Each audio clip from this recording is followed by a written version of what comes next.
Hello, everybody, and welcome back. Well, it is fairly normal for me to be a little depressed around Christmas time. Another year is nearly over, and as always, you find that you have not achieved everything you set out to do.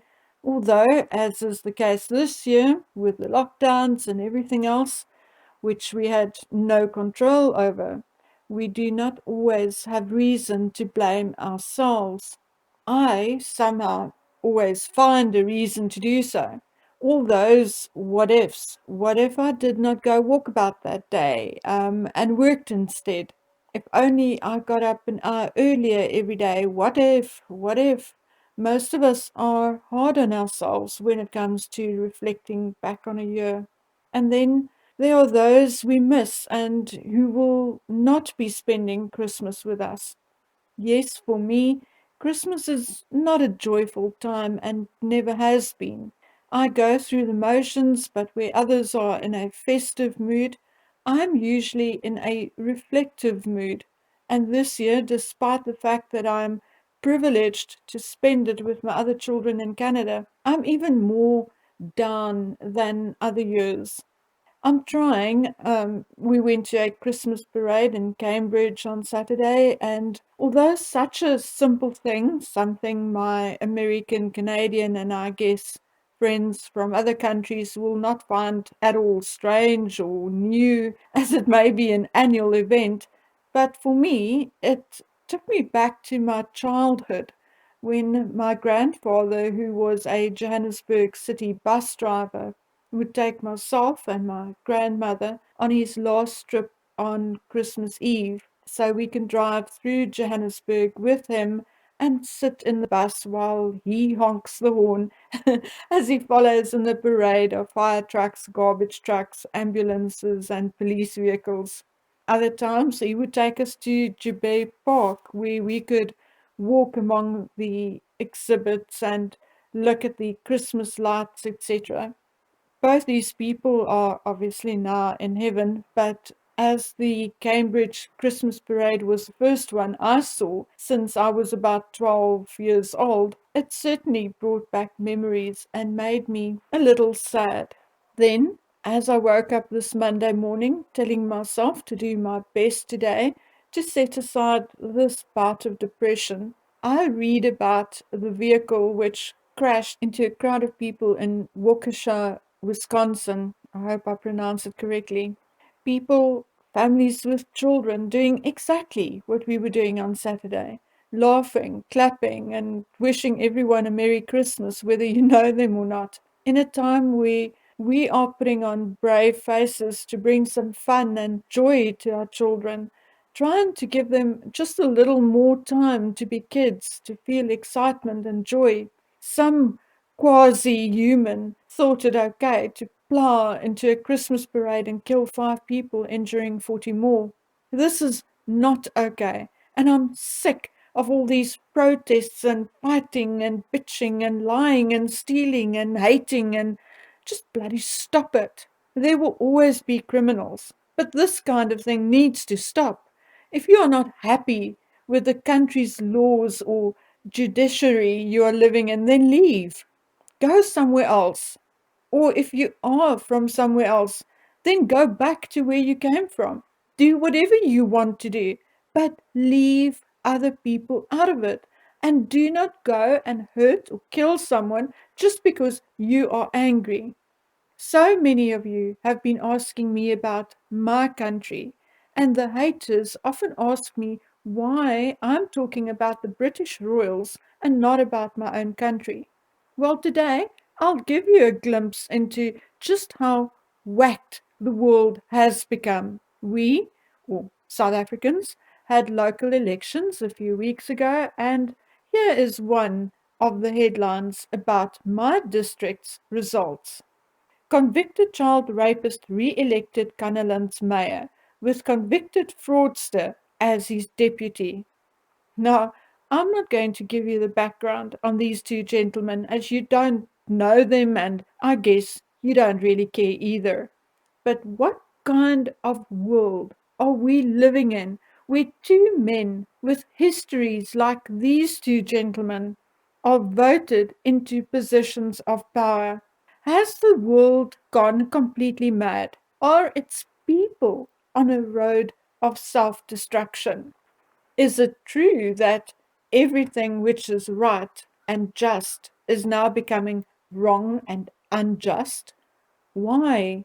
Of course, I don't have the answers. If I had, I would not be here today feeling sad and depressed or angry. Anyway, I know none of you are here to hear me lamenting about my feelings, my anger, my frustration. So let's get on to the royal family. I'm aware that Mike and Sarah Tyndall and Jack and Eugenie Brooksbank christened their babies this weekend, and that the Queen attended the christening.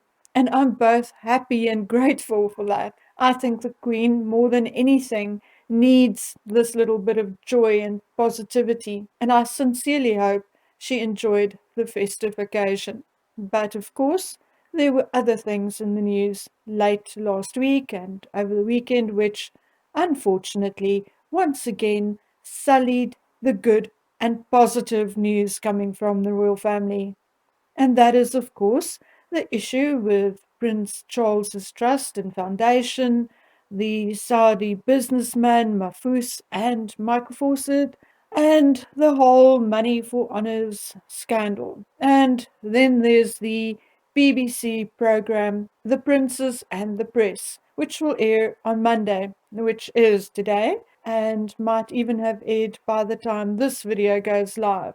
Well, we are being told that the senior royal households, in other words, that of the Queen, Prince Charles and Prince William, are threatening to carry out a boycott against the BBC if they air the program without allowing the courtiers to see it first. Well, I'm not even going to talk about this program until I have either seen it or know exactly what it is about and what was said. So that will be a video for later in the week, perhaps. What I quickly do want to talk to you about today, as for me, it fits in perfectly with what I started this video with, is the matter of Charles Fawcett and Mahfouz.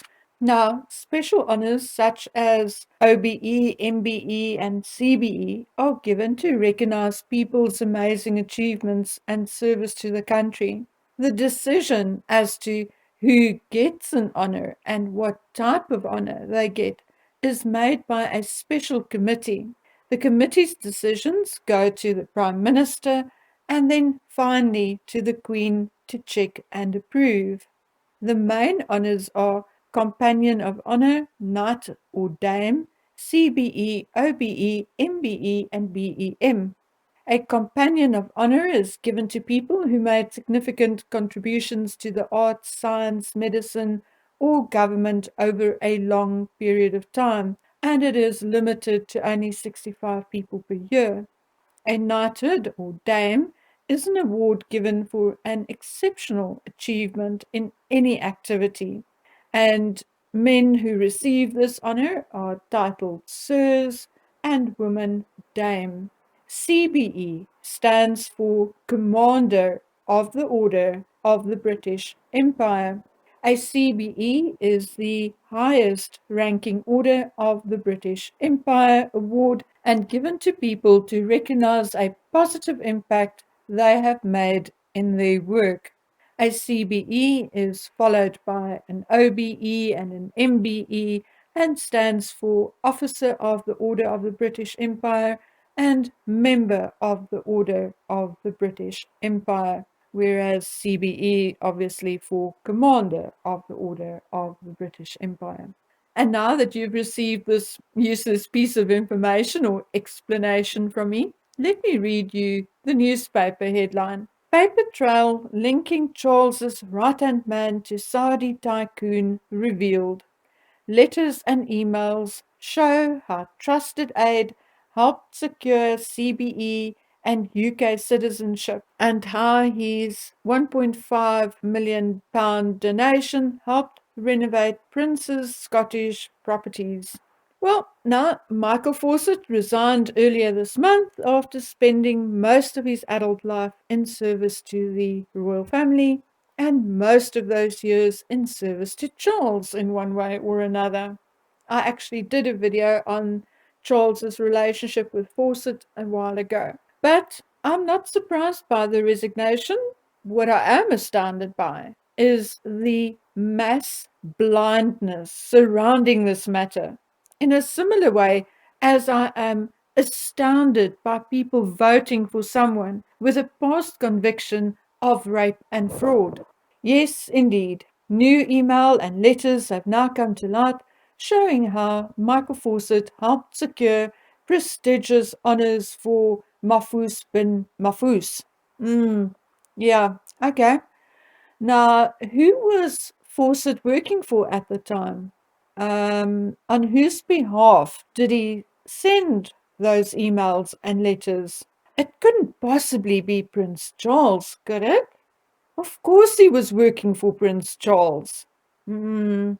And now I'm wondering where the money went. Shame, guys. Poor Fawcett. He wrote all those letters and emails. I'm sure he made a pretty penny out of it. Oh, but wait. No, he didn't. Because the £1.5 million that we know of went to royal charities and were used to renovate two of Charles's Scottish properties. Poor Michael, who only got his wage and salary. Shame. Now come on, my friends. Those of you who are loyal to Prince Charles, I know I'm being sarcastic, but open your eyes and ears. Let me read this portion of one of Fawcett's letters to you. In this letter, Fawcett said the Prince's Foundation would be happy and willing to use its influence to help him. That's Mahfouz. So, my dears, Mr. Fawcett did not write this letter on his own behalf. He got no personal gain out of it. No, he wrote this on behalf of his employer, Prince Charles, and his foundation. I believe the report with regards to this cash for honours matter has now been completed, and there is word that the Metropolitan Police may take over the investigation from the Charity Commission. Okay, except that the Metropolitan Police deny that there is any ongoing investigation in this regard. So may I please translate this for you? Prince Charles, via the CEO of his foundation, accepted a deal to provide Tycoon Mahfouz with a title and a good word in order to get citizenship. The suggestion that Mahfouz be given an CBE was also approved by a committee, by the Prime Minister, and finally by the Queen. Now, who on earth could have had that kind of power? Michael Fawcett? Please, guys, of course not. But his boss, Bonnie Prince Charlie, does have that power and a direct line to the Prime Minister and his mommy. And now, Michael Fawcett will fall on his sword for his boss, has resigned his post, and as always, the matter will be made to go away, swept under the rug. As far as the reputation of the owner of the rug is concerned, of course, but let others burn, and their ashes swept under the rug. No one cares, except that in this upside down, wrong side round world, there are still a handful of people who care about the truth and who do not care for people who take advantage of others and who lie and then get away with it. And before you bite my head off and say silly things like, I hate the royal family. No, I don't. I love the Queen, but I detest her disloyal and dishonest son. Something which is a very recent occurrence, as I neither liked nor disliked him in the past, but my distaste for the Queen's son grew over months, and grew as I learned more and more and more and more. And the more hate I got for revealing more of his actions, the more I am convinced that he is not a symptom of our topsy-turvy world, but one of its causes. Oh, okay. And before I forget to add this little bit, of course the Metropolitan Police will not investigate Mafuz, Charles Fawcett, and Dame Lynn Brindley, and whoever else, as it is already common knowledge that Prince Charles was, in the words of William Bortrick, 100% behind the offer to help Mafuz. So, perhaps Clarence House was a bit premature in their press release stating that Charles had no knowledge of any of it. Yes, right. Not even the prince's most blindly loyal followers can be that ignorant when there are photographs of Charles and Mafuz meeting and of Mafuz receiving his CBE in a private ceremony from Prince Charles at Clarence House. You see, my friends, here you have it. I personally don't give a fig about the money, and I don't give two figs about the honors. They can give one to every street vendor, every taxicab driver for all I care. What makes me livid and very angry is all this freaking lying. It reminds me of an incident in my home years ago, as I'm sure those of you who are parents had the same at least once.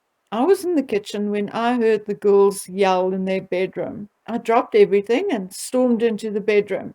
As I stormed in, the first thing my stepson said was, "I didn't do anything." But the girls were crying, telling me that he was hitting their Barbies against the wall, breaking their necks. And indeed, there he was with a Barbie still in his hand, telling me he did not do anything. Well, my dears, this is your Bonnie Prince Charlie, caught red-handed with his hand still in the cookie jar. But no way has he taken a cookie, or did he even intend to take one. Never, ever. And that is what I am sick of. We all make mistakes. We are all human. And sometimes we have to pay the price for our mistakes. And other times, an apology will suffice. But this constant lying, whitewashing, and hiding mistakes is really getting to me. Come on, guys.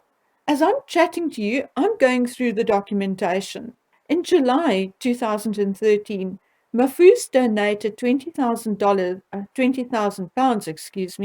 to the Castle of May via Ash Wyndham, a member of Charles's household. On March 27th in 2014, Charles and Mafuz meets at Clarence House. Dr. Mafuz agrees to donate £1 million to Dumfries House 2 weeks later. In June, Mafuz donates £700,000 to Dumfries House. In July, Fawcett says he'll contact the British ambassador. There are other letters and correspondence, but the main thing is that on October 20th, 2014, Mafuz stays overnight at Dumfries House. In February 2015, there's a letter that states that Charles has agreed to see Dr. Mafuz at the British Embassy during a tour to the Middle East, and they indeed meet on the 10th of February 2015. Mafuz then receives his CBE on the 23rd of November 2016 in a private investiture at Clarence House. Okay, guys, now do your worst. Come at me with your swords, but Charles and Clarence House are lying again, saying he knew nothing and did nothing. Sorry, guys, Charlie had been caught with the Barbie in his hand. And now I'm going to take my irritable, angry, upset self off to go watch TV, draw, sleep, do whatever I can to try and forget that evil exists in this world. Okay, guys, I'll see you on the next one. Until then, please take very good care of yourselves. Until then, bye.